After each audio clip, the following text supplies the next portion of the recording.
течна масло зад турбината. По принцип, за да се случи това нещо, трябва да има два проблема. Отичането да е задръстено, тръбичката за отичането да е задръстено, или колата да няма сегменти, да има прекалено голяма подкартерна вентилация, което да създава налягане тук при изтичането, което да кара маслото просто да си търси откъде да излезе. В случая е излязло през сегмента на колора. И най-вероятно колата има момент, в който е пренадувала. Така, лагера е надран. Има дръскотинки по самия лагер,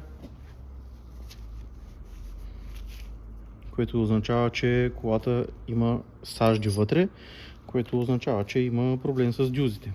Вътре в маслената система има сажди. Ето къде е полиран вала. Нали? Жълтото означава температурна промяна. Щом има бяла част над жълтото премазана, означава, че тук има даже и ръжда. Ето тук има даже и ръжда по самия вал. Ето.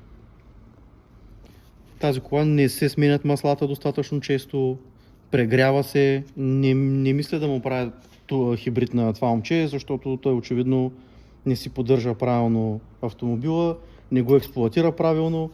Най-вероятно и мапера има ключ, има участие в това, като не е направил аванса правилно, и не мисля да правя хибрид на тази кола.